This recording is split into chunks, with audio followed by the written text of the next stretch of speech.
Tennessee Titans rookie quarterback Will Levis struggled mightily at Wednesday's OTAs. I'm going to tell you what happened, plus break down the rest of practice on today's edition of the Locked On Titans podcast. Let's get it. You are Locked On Titans, your daily Tennessee Titans podcast, part of the Locked On Podcast Network, your team every day.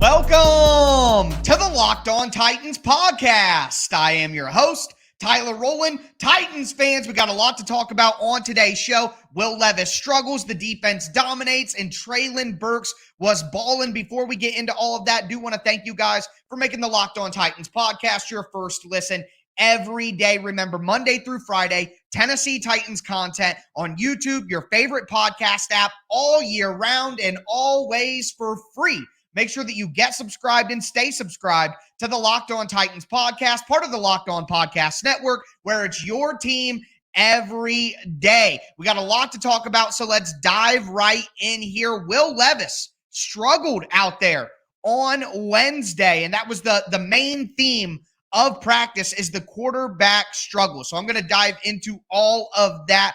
First and foremost, the big thing that happened for Will Levis that kind of got everybody chirping was the bad throw that was put out by A to Z Sports. The Titans quarterbacks are going through a drill where they run their feet over bags, and then they try to hit one of three targets on a net. It was rough out there, okay? Will Levis threw the ball over the net, didn't even get close. Plus, there were a ton of reports like this one you see from A to Z Sports on the screen saying inaccurate throws, bad decision-making into double coverage, dropped a snap under center, but it wasn't just them. I mean, this was across the board. We got something here from Paul Kaharski saying basically, if you envision Ryan Tannehill not being the best option for the Titans, you're out of your mind. The other quarterbacks were miles behind Ryan Tannehill in terms of command, precision, and control. And I guess that's to be expected. At the end of the day, you're talking about two young quarterbacks in Malik Willis and especially talking about Will Levis, who's a rookie quarterback. Ryan Tannehill in his, 12th season should be far and away ahead of both of these young quarterbacks, especially Will Levis as a rookie. But at the end of the day, guys, it's okay to admit that you wish the reports were more positive. It would be better for the Titans if Will Levis came out and was absolutely on fire, right? So while there's some of the reaction to this Will Levis news, and of course it wasn't just PK and A to Z, you had Buck Rising out there as well saying it was a shaky day for quarterbacks not named Ryan Tannehill, both Levis and Willis struggling with ball placement.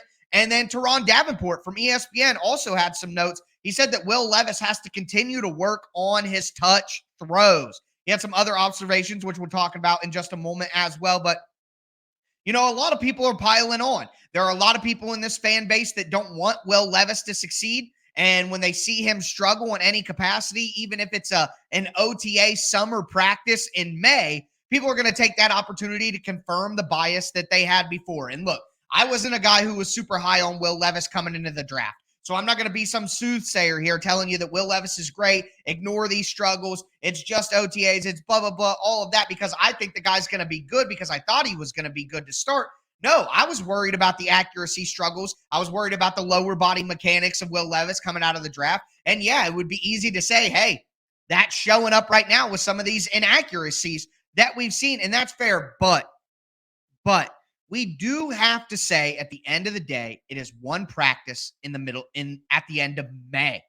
We're not even talking about training camp yet. So I'm not here to tell you, hey, ignore the struggles entirely, but I also have to be a voice of reason here and say that some of the overreaction and the negative reaction to what we saw here from Levis at OTAs on Wednesday, it's a bit overblown. It's a bit unnecessary at the end of the day. I think it's self-serving, a lot of it. People who didn't like Levis before using it as an opportunity to confirm their bias. Does this mean that it doesn't matter at all? No. Again, you would like to see Will Levis perform better than he did. But again, as Mike Vrabel said, There were some nice throws in there. As we saw reported, there were some nice throws in there as well for Levis, but there were some struggles, including some ball security issues. He's dropped the ball on the ground multiple times now in OTAs. We've heard that before. We heard that last week, that there was a botch snap. It looks like the last play of practice on Wednesday was a botch snap by Levis, but Mike Vrabel kind of defended Levis in a way, saying there's a bunch of different centers snapping the ball, getting used to where the center is going to go, so how the ball is going to come to you, all that. But at the end of the day, it was a struggle for Will Levis, but he wasn't the only one. While Teron Davenport from ESPN said Malik Willis looked comfortable and threaded a pass to Burks. There was a report that he threw a pretty good pass to Chikakonkwo over the middle as well. For the majority of the day, Malik Willis struggled with ball placement, with decision-making, things like, Malik Willis also struggled and was, again, miles behind what Ryan Tannehill was doing. So while all the attention will go to Will Levis and his struggles, the reality here is Malik Willis didn't have a great day either. And both of those guys are far from Tannehill, who continues to be king.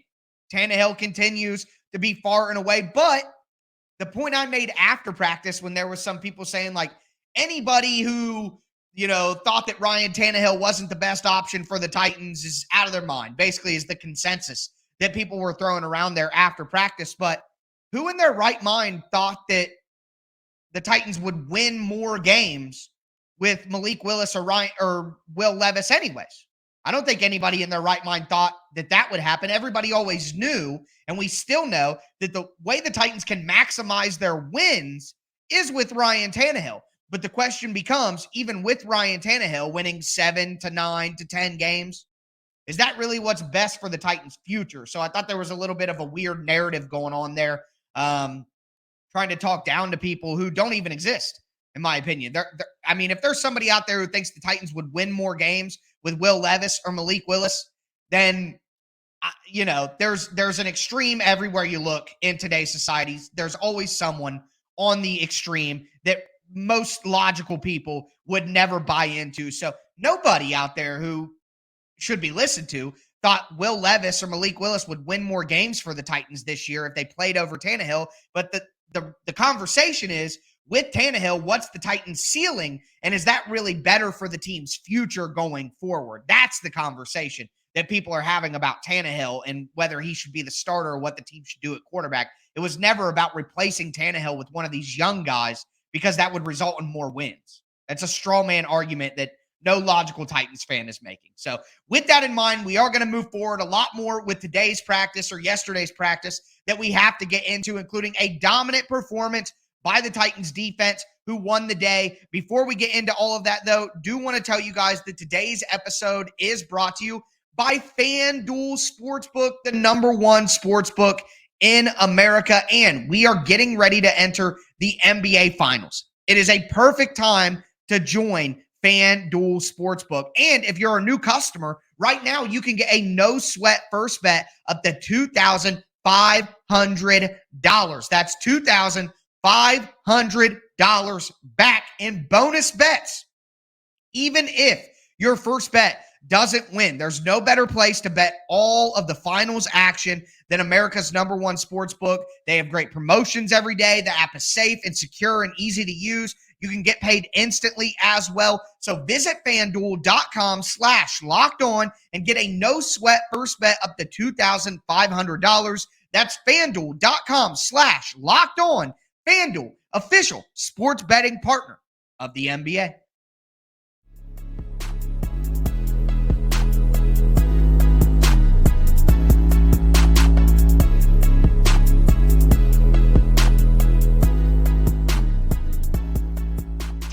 Fans, let's continue today's edition of the Locked On Titans podcast. We're breaking down Titans OTAs from Wednesday. We talked about Will Levis's struggles in practice. We talked about Malik Willis's struggles in practice. We talked about Ryan Tannehill, the entire quarterback situation. Now I want to talk about the Tennessee Titans defense that won the day on Wednesday. And I'll tell you why it's absolutely insane that the defense won. And, if you take anything away, it does give you a little bit of concern for the offense, which we all already had anyways, but before we get into the defense and then cap off the show with some more news and notes, including Treylon Burks absolutely balling, do want to thank you guys again for making the Locked On Titans podcast your first listen every day. Remember, Monday through Friday, Tennessee Titans content all year round on YouTube, your favorite podcast app, always for free, never going to be behind a paywall like some other places.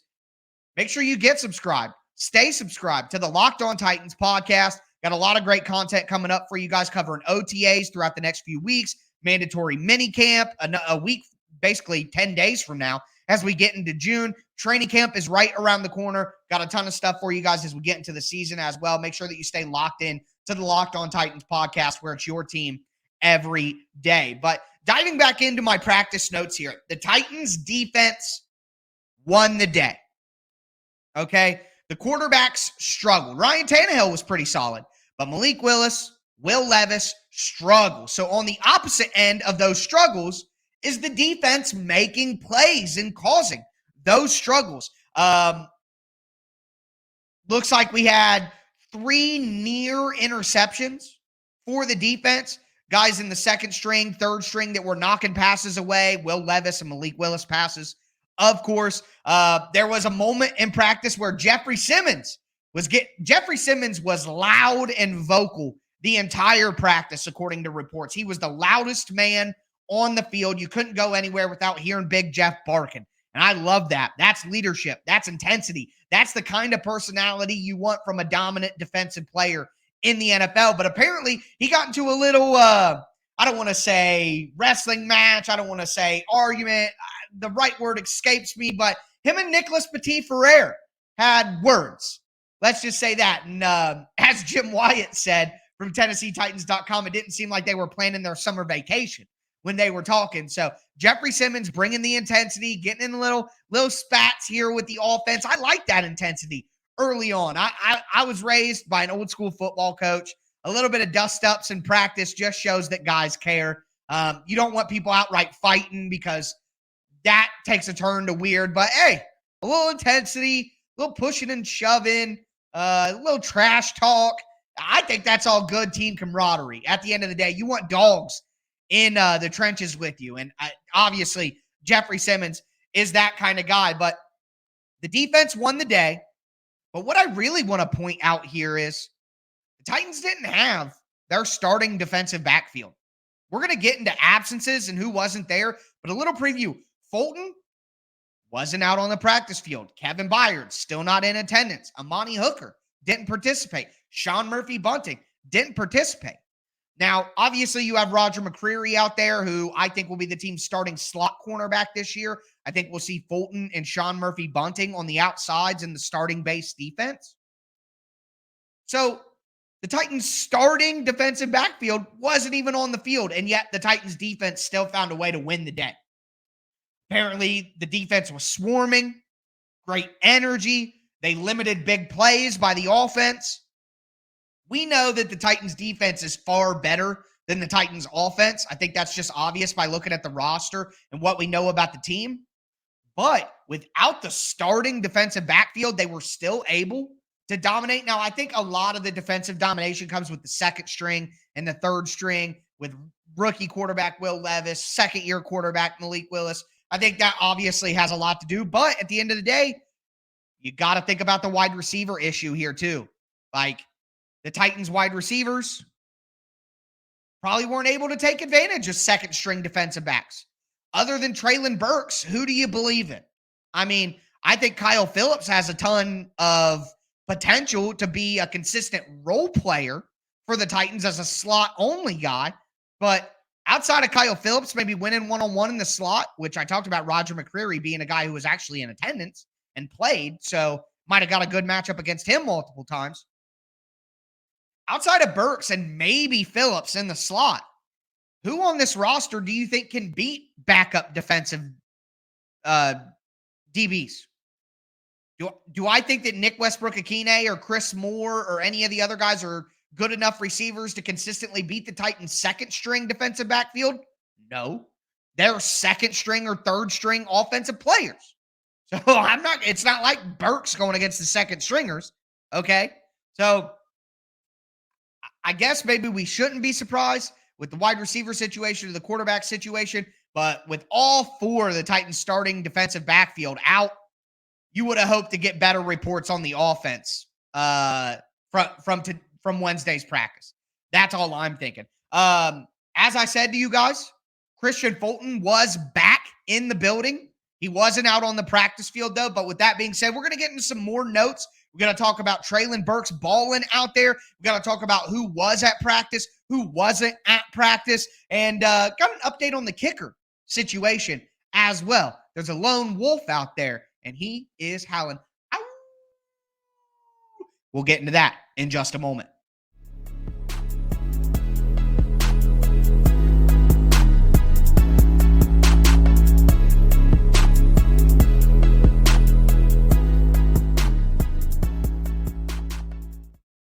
Titans fans, let's cap off today's edition of the Locked On Titans podcast. We've been breaking down Titans practice from Wednesday. We talked about Will Levis's struggles, talked about all the quarterbacks, talked about the defensive performance as well, and why it's a little concerning with the offense considering who was out there and who wasn't. Now, we're going to get into some extra tidbits here. We want to talk about Treylon Burks' performance throughout OTAs, Trey Wolf, the kicker, how he's doing right now. Also talk about absences, who was present, who wasn't, all that. Before we do, want to thank you guys again for making the Locked On Titans podcast your first listen every day, Monday through Friday, Tennessee Titans content all year round on YouTube, your favorite podcast app, always for free. Get subscribed, stay subscribed. Throw a thumbs up on the video if you're watching right now.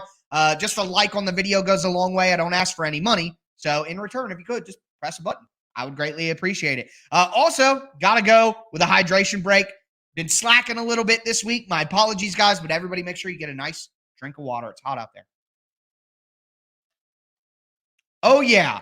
Love that. Tastes good. Love that water. But let's talk about who was actually at practice for the Titans, who wasn't at practice for the Titans. We have two returns. Well, 1.5, we'll call it. But the people who were not there, Kevin Byard, Amani Hooker, Sean Murphy-Bunting, Danico Autry, Harold Landry, Caleb Farley, Trevon Wesco, and Dylan Radins. Returning, we have Monty Rice. And of course, as I said before, Christian Fulton did return to the team. He just wasn't out on the practice field. So take that for whatever you want. I think it's pretty obvious that nope that Mike Vrabel said last week when asked about Christian Fulton, whether he was there or not, I think that was heard loud and clear. Now, Teron Davenport from ESPN responded to me saying that and said that was the plan all along. But I think that is quite convenient for Christian Fulton. So I'm sure Fulton is saying that was the plan all along. I think if you asked Mike Vrabel what the plan should have been, Vrabel probably would have told you Christian Fulton should have been at OTAs last week. But we'll probably never know the truth on that situation. Just got to use your own logic and you decide how you feel. But as for the other return, Monty Rice, important that he's back in OTAs if he wants to be a starting linebacker for the Titans this year. Mike Vrabel said after practice, they need more consistency from Monty Rice. So Vrabel is issuing him a challenge. They have Luke Gifford. They have Ben Neiman. They have Chance Campbell, Jack Gibbons. The Titans will give someone else a shot if Monty Rice doesn't hold it down. And that's why I've been pointing at Monty Rice all season as a guy who really is in a crossroads moment for his career with the Titans and what it's going to be. So interesting to watch there. But moving on, I do want to talk about two guys on the offensive side of the ball. Number one, Treylon Burks. Excuse me.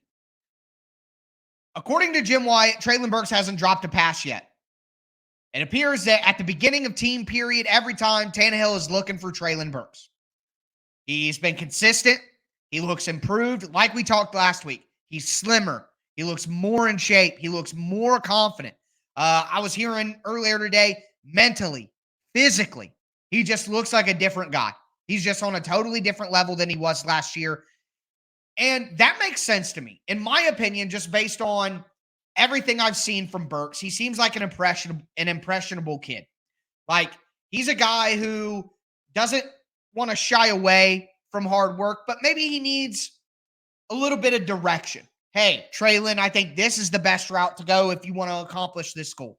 So I think having the Titans coaches be so hard on him, having the Titans coaches push him so hard, having them explain to him what they want, what it takes, not only on the field, but off the field to be successful.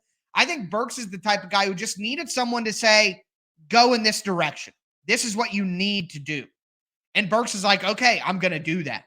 He's been in the facility all season, learning the playbook. He's not out doing his own thing. No, he's in the building, working with the coaches, learning the new playbook, learning the system, staying in shape, getting adjusted to the environment. Like, Burks is checking every single box. We didn't talk about this on the show because at the end of the day, guys, I only have so much time with you each and every day.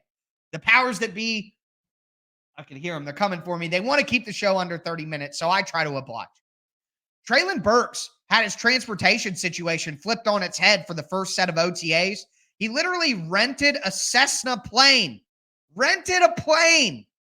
so that he could get to Titans OTAs on time last week. He's locked in, folks. Locked in. So Treylon Burks absolutely balling. One of the big stories to me that, maybe because people expect Treylon Burks to take a leap in his second year, it hasn't been talked about enough. But just because we expect it and hope for it to happen doesn't mean that it will. So the fact that it does appear to be happening, I think that's a big development for the Titans. I continue to say, and we'll talk about it in a future episode, if things go right for the Titans this year, if they win more than expected, if they hit their ceiling this year, it'll have a lot to do with Treylon Burks turning into a true bona fide weapon, a number one wide receiver in the NFL. Tyjae Spears continues to look explosive, continues to be used as a weapon. That's something that on yesterday's show, my everydayers will remember. I said I wanted to hear more positives about Tyjae Spears and how he's being used. And that's exactly what we got. So love hearing that with Spears. Explosive, ramps up quickly. All of that stuff is great news. Finally, the last thing I want to talk about here is the lone wolf. Trey Wolff, the undrafted free agent kicker out of Texas Tech. According to Jim Wyatt, he's 16 for 16 in the 2 open OTAs to the media. 8 for 8. Lowest being 31, furthest being 54. Hit all 8 of his kicks on his way there. I've been concerned about the kicker position. We heard this last year with Caleb Shudak. Caleb Shudak is hitting all his kicks. He looks great. He's battling Randy Bullock. And when it came time for the season, Titans had no options to go with Randy Bullock again. So I'm not going to get overly intoxicated on Wolf juice right now, but still nice to hear. What I thought was weird was Caleb Shudak didn't kick on Wednesday. Is he hurt again? Are they just trying to give Wolf more opportunities? That's something to watch going forward for me. But with that being said, that's going to do it for me today, folks. As always, I am your host, Tyler Rowland, and this was Locked On Titans.